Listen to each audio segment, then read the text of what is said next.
This video is a quick user review of my first month owning an NKDs, one of Australia's first electric motorbikes. Made in Sydney, according to Fonzarelli, about 70% of the parts are locally sourced from other manufacturers in the Sydney region, where they assemble it together in their workshop.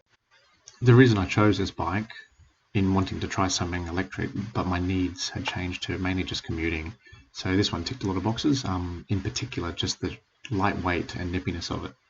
It's got great little acceleration on it, up and around 0 to 70, 80. I'd equate it similar to my old Supermoto, 500 Supermoto. It gets a little sluggy, maybe around 80 or 90k an hour and over, up to its max speed of 100. If your riding takes up long highway rides or long distance, it's not the bike for you, but if you're just getting out and about with quick little stints on the highway, it's going to do it just fine. In addition to wanting to try it electric and wanting something that suits really well as a commuter, the reason I went with Fonzarelli was that they'd been around for 10 years making scooters. So I figured some of that engineering would pass down onto this bike and make it a little bit more reliable. And knowing that if I did have any issues, that the company would still be there. It's not their first bike ever made, that they've been doing these for a little while now. I've done a couple of 100Ks on it now in my first month of ownership, and it's been a blast. One thing I'm not used to is riding around on little scooter tyres with short scooter suspension, having particularly come off a Supermoto, which is on 17s and a long travel suspension from a dirt bike.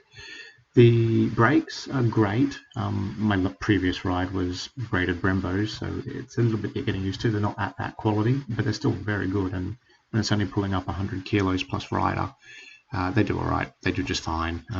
The regenerative braking is impressive. So unless it's an emergency or we need to really crunch down the brakes on hard, I only use regen basically running through traffic. It's got all you need as long as you've got that little bit of prep time.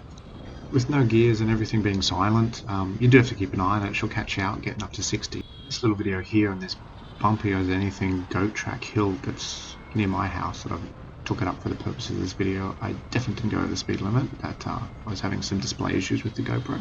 It's a different kind of ride, and you do miss the gnarly little exhaust and you do miss mucking around with the gears, but on the upside you hear so much of the world around you. You can hear the traffic, you can hear your tires, so it's just a different experience.